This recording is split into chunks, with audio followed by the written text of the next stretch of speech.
Hi, and welcome to the August 26th edition of the Astro Energy Astrology Podcast with me, Shelley Overton, your astrologer in Orlando, Florida. I want to welcome you and say, hey, we're going to go over what's coming up for the week. It's a pretty big week and mostly ingresses, but there are aspects too. And I'm going to go over a chart that I posted on Instagram and kind of discuss that a little bit further because I promised Instagram I would. So let's get going. Here I have a chart that is a sunrise chart, basically. It is sun on the 1st in the program, and that puts sun at 3 degrees of Virgo, 4 minutes, and that is the rising sign. So when I talk about sunrise charts in my my podcast, this is what I mean. And I'm going to honestly give you a real quick breakdown of what's going on. Sometimes people don't really understand the real world integration of a chart. So I want to kind of go over that a little bit real quick. I apologize in advance if this is like old school for you, but those who are new don't really understand it always. And it's a very interesting integration. What I mean by that is we look at a chart in astrology and it looks very overwhelming and daunting. And then you look at the sky and you see the sun come up and go down every day. You see the moon and it comes up and goes down, throughout the month. But we don't recognize that that is what we're looking at in a chart. Where the sun is in the sky, it goes around, well, from our perspective, it goes around the earth. We actually go around the sun. So when we see the sun come up, it's the earth spinning, not the sun moving through the sky.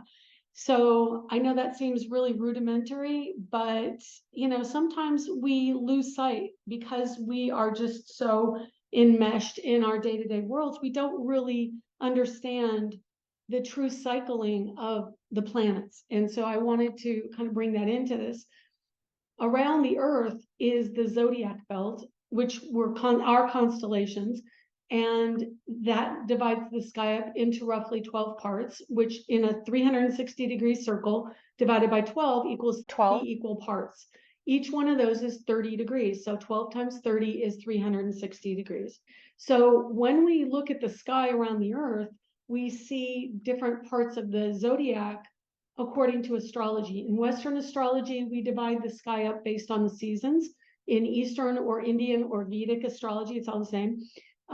We divide the sky up and look at the planets in the position they are accurately because they move over time. So they have shifted. That's why if you're one sign in Western, you're a different sign in Vedic a lot of the time. So in Western astrology, which is what I practice, we divide it up by the seasons. So it is a set area of the sky that the planets are in. The planets are out there whether we notice them or not. We notice the moon because it's relatively obvious. Other planets we notice as stars in the sky. Venus looks like a star, Mars looks like a star, Jupiter looks like a star, and they are out there in the sky so far that they reflect light back, which makes them look like a star. So they are out there, and when we see them in the sky, especially if you see Mars up in the sky near the moon, the moon and Mars are fairly close together in a chart.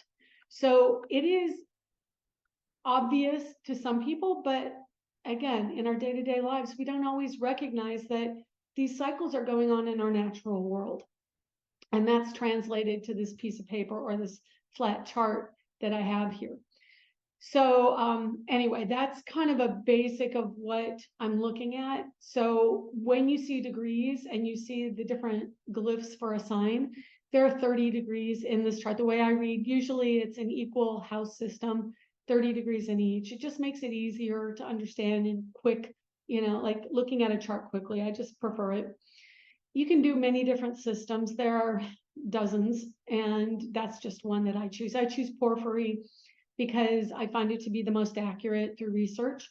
But others can be accurate too. It's just more timing is what I'm looking for. So here in the sunrise chart, we're in Virgo season. You can see, and I'm looking over at my computer screen, which is why I'm looking this way. I have a very big screen TV about 5 feet away from my face. But there's the sun at 3 degrees Virgo. Mercury is at 21 retrograde now, as he went retrograde this week.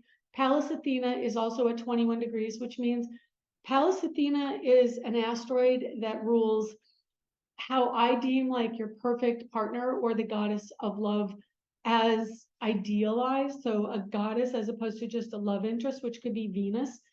Pallas Athena, I find in charts, many recently, I've been looking at, that when she transits or where she is in your birth chart shows us how you idealize a person or a love partner. And when you meet someone with a strong Pallas Athena to your planets, that can really indicate a deeper soulmate bond for you.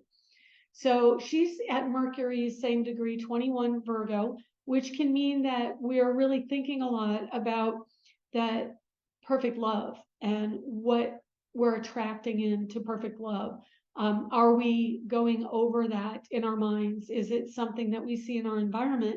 And in this case, perfect love kind of looks like a teacher, looks like a healer, and looks like someone who cares a great deal about us and may be more sensitive and potentially critical. Virgo energy can bring that, but also strong analysis, really good parenting. And Mercury is the ruler of Virgo. Retrograde means that now he pulls energy back and he may act more like Pisces energy, more sympathetic, more engaging, or actually a bit even more distracted, which is a time when we have things going on that we may not expect. I personally had the battery in my car die yesterday and spent an hour at 7-Eleven waiting for a jump, but I did get a new battery. And so it was an unexpected expense as well. And so that kind of thing can happen because cars, transportation, education, medical events, and technology are all under the Mercury banner. And so we can see that. Also, because Mercury is conjunct Pallas Athena and honestly went crisscross over it, well, maybe not. It actually probably went retrograde right in a conjunction. I haven't done the chart for the retrograde of Mercury, but they are so close. They're within minutes of each other. My guess is because it retrograded yesterday. No, it retrograded Wednesday. So my guess is, yeah, Mercury transited over Pallas Athena. That just means that Mercury awakened the storyline with your perfect love interest or the goddess or the twin flame. Any of these are idealized or even perfected love. And then Mercury going retrograde means now we have to really think about what that means for our lives, how we integrate it.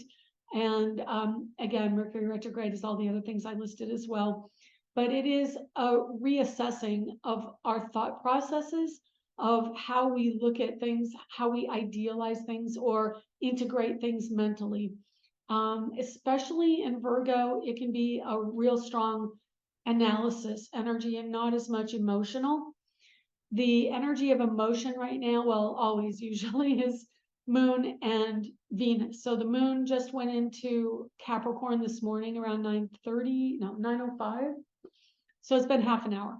And so now we have this very grounded, earthy Moon, which means much more practical, much more ambitious, security minded, looking to career, looking at structure, decluttering and organizing and systematizing and labeling is a real strong energy with this Moon for the next 2.5 days. Also, the Moon is in trine position to the Sun in the next 24 hours, which means really strong cooperation in Earth energy. It is very practical. There are no planets at early Taurus. And so we've got this really strong Earth energy coming in over the weekend. So we're going to get things done. We're going to be really practical about things, analyze things, really be much more pragmatic in how we approach our emotions. And that means running emotions through logic, running emotions through practicality. And it may mean that we're not as given to flights of fancy or daydreaming. We're much more geared towards the practical side. Obviously, I've beaten that horse to death. So Mars does change signs Sunday. 9:20 a.m. Mars goes into Libra, and that's Eastern time. And so it is 6:20 Pacific and 2:20 Greenwich Mean Time. And the transfer means today is probably a more heightened, this is Saturday, it is more heightened day for assertiveness, aggression, things that revolve around Virgo energy. And because Mercury retrograded, which means Mars is answering to Virgo until tomorrow morning, we are maybe a little bit more irritable, more likely to show the expression of anger and short temper. We are frustrated, probably. And then we've got an opposition to Neptune with Mars currently at 26 and 29. So there is an idealized view of something that actions are not supporting right now. It may mean that Mars is the archetype of the male energy, and Neptune is kind of an idealized feminine, somewhat like Pallas Athena. And we are having a storyline of that idealized view of men and women relations, or the feminine particularly. So we are seeing this frustration with an opposition and the polarity going on between Neptune and Mars right now. But I think it will resolve to a great extent in the morning when Mars moves into Libra, because it is about balance, it's about marriage, it's about partnership, relationship. It is an air sign, so our mental capacity is more around the cooperation of relationships, but at the same time, it can mean that we are needing grounding through a third person, because the air energy is more electrical energy, it's neurons and synapses. And so we ground through earthy energy, and that may mean that we need a third person as that grounding energy for what's going on. Mars in Libra is more positive action taken towards a partner. It is beauty and fashion. I mean, I repeat this all the time when I give the list of attributes, but fashion, beauty, aesthetics, decorating. It is relationships and partnerships and cooperation. It can be books and writing and libraries, bookstores, things like that. So we're about the ideas, but as it relates to a partner. So we really are looking for someone to balance off of when we have Mars in Libra. And then let's see, we've also got a very big energy coming in on Monday as Uranus moves retrograde at 10:39 p.m. Eastern. And so 7:39 p.m. Pacific, and it'll be the next day on Tuesday in England and parts with similar time zones. Uranus retrograding, it is a pulling back of our mental capacity. We are having to review in another way what our ideas are. Uranus is eccentric. It's large thinking. I had this whole discussion yesterday with my son about the term quantum. He is a scientist, so quantum means going to the smallest, minute route within science, but in metaphysical circles, it's much more taking a leap, like quantum leap, taking a leap to something that isn't in our literal linear thinking. So it's outside of the norm. And that's kind of two different terminologies, but that's the energy of Aquarius. It is quantum. It is expansive mindset and eccentric things that surprise us because they come in from different realms. They are not in what we are used to. So the things that appear during Uranus retrograde are things that can happen, like oil spills, threat of nuclear force, because Uranus rules nuclear energy. Uranus is uranium. It's radiation, it's poison, it's chemicals. Things that we may see are poisoning. You know, it's kind of a covert way to take an enemy out. And that's something that is under Uranus. And Uranus retrograde may mean that that comes out, or that is being used or utilized. So we have a lot of these different energies coming in that are much more scientific, electrical, quantum, large reaching. They affect communities. They affect electricity on a large scale grid. It can affect weather on a large scale. So we're talking, communes, we're talking governments to an extent, the community of government, or the by the people for the people energy.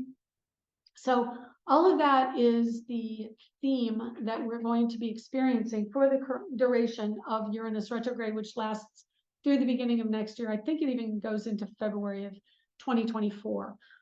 So if you haven't gotten your land legs from Mars going into a new sign and Uranus retrograding, a strong air energy coming up this week.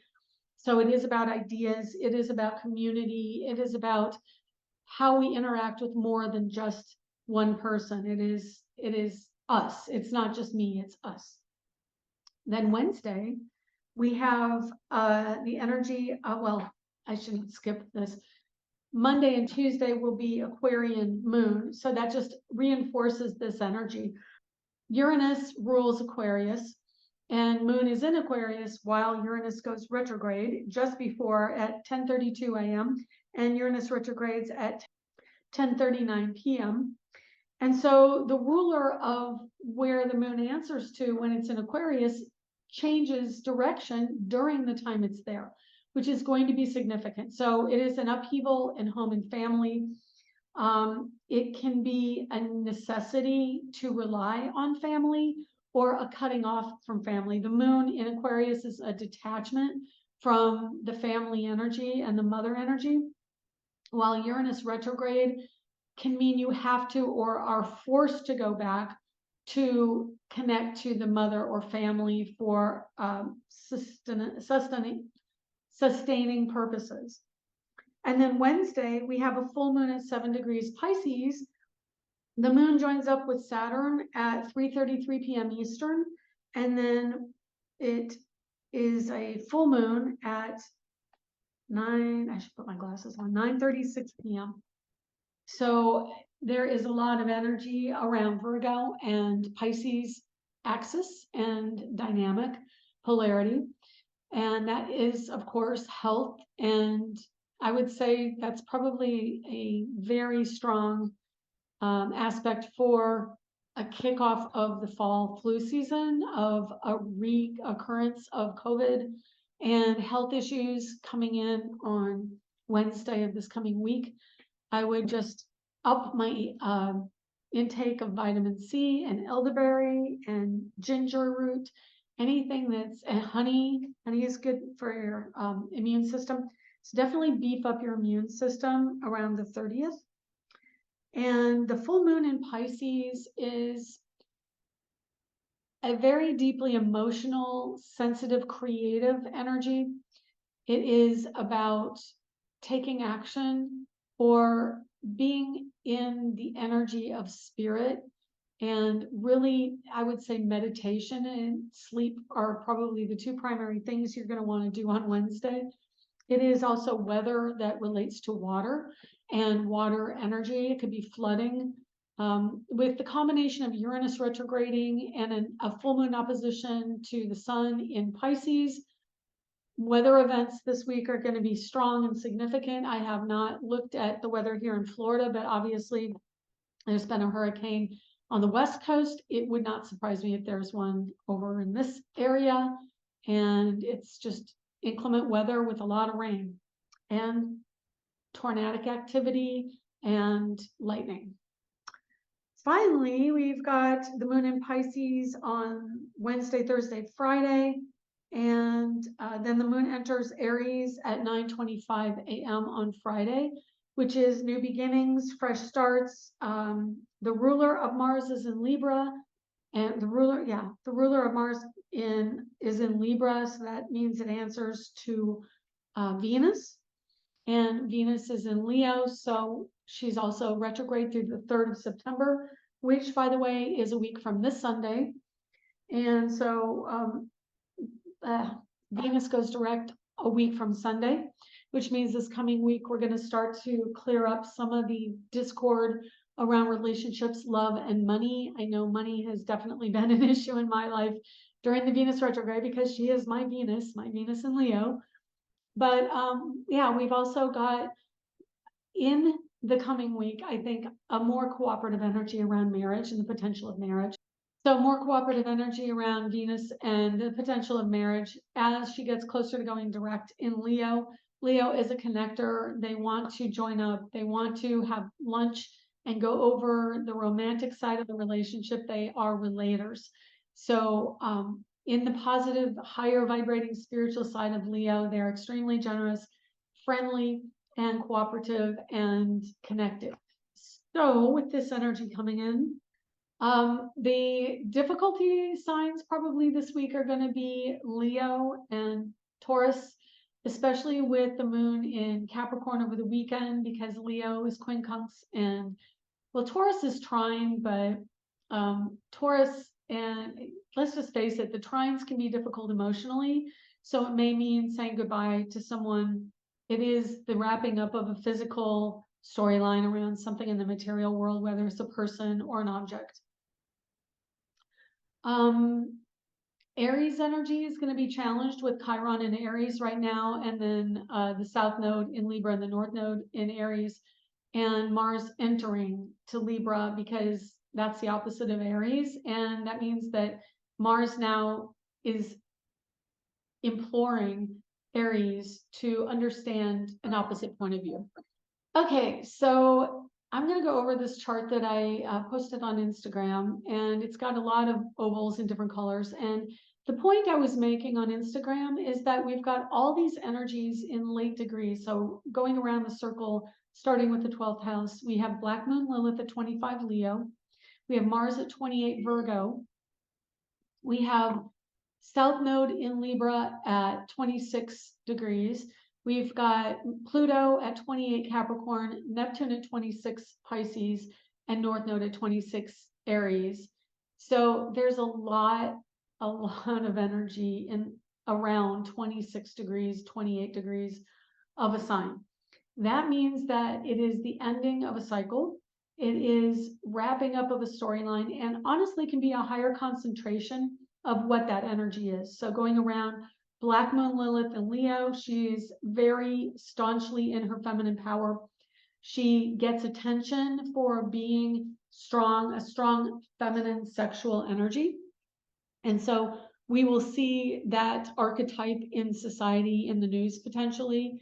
We've got Mars at 28 Virgo. Again, like I said, for today, it's going to be really increasing the intensity of thought, of cooperation, or hospitality, of giving and healing, and potentially accidents. It's not something I like to talk about, but there is a potential for that. And then as it goes into Libra, it will release some of that energy. So there is, as the planets get into the next sign, right at the moment of changing sign, there's a release of that tension. And especially because it's opposite late degree Neptune, there is that emotional release and a mental release of stress. I'm very much feeling the stress of this Virgo Mars, I will tell you. The nodes of fate, late Libra. It is a storyline about me versus we. It's going to be going on for a year and a half. So it's probably most concentrated right now to show us what the theme will be for the next year and a half. And that is definitely about the newness of energy and the cooperation in the marriage or partnership or relationship that we have started. And where is that going? Where is it heading? And how can we cooperate and balance the me in the we? The late degree Pluto in Capricorn, the structure of things, again, squaring the nodes of fate. So it is about a change of structure, and it can relate to relationship. It can relate to your identity. It can relate to marriage and partnership. And are you doing what you want in your career? Are you loving what you are doing? And are you ready for a new beginning? So it's also that energy. It can be multiple things. Organizing your life in a better way to better cooperate with your sense of self and that of a partner as well. And then, yeah, and then how these planets and points in the sky interact. The nodes of fate are always opposite, so they're always going to be a polarity, a balance between two different signs. So that's the Aries Libra energy. The polarity between Virgo and Pisces with Neptune and Mars, but then also the cooperation between Pluto and Neptune in creating a structure that is emotionally satisfying. And then Black Moon Lilith in negative aspect, in quincunx to Pluto, is meaning that maybe our feminine sexual energy is not getting expressed to the way we would like to see it happen. So maybe we'll have to wait till she goes into Virgo to really truly express a deeper seated sense of sexuality that she has there. And then we have a quincunx between Mars and the south node of fate, and also the north node of fate. And that is our actions, how our actions are maybe not helping us in what we need to really truly understand, and the destiny we have. The actions are not like what we're doing is we're running our desire to take action through our mental, the cogs in our brain, basically, which means that we're really stressed mentally. So all of these energies kind of work together, and it's kind of like a big soup of energy right now. But that's what I wanted to go over, and you can see this. Follow me on Instagram. I am on Astro Energy, or at Astro Energy, at Angelic Zodiac. And that's all for the week. So I hope you have battened down the hatches and really buckle up. As Betty Davis says, it's going to be a bumpy night. And yes, it will be for this week. Lots of unexpected energy, releasing of energy and tension, and maybe words that are a little harsh and things that are said in the moment. But yeah, ground in. And I think I said this every week, just breathe and meditate. Do some yoga. Yeah, CBD oil. I don't know. I don't do CBD gummies. All right, that's all for the week. You have a great one, and let me know how it's going for you in the comments below. Trying to be better about responding to the comments. And please do like, comment, share, and subscribe, and we'll see you next week. Bye.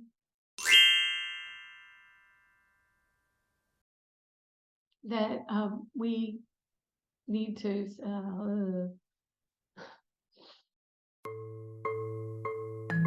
Hi, this is Shelley. Thank you for joining us this week. To contact me for a private reading, go to angeliczodiac.com under the Readings tab. To purchase my ebook, Learn Astrology, you can find it at angeliczodiac.com. Background music was provided by Kevin MacLeod at incompetech.com. Be sure to check back next week and subscribe through iTunes at Astro Energy Astrology Show.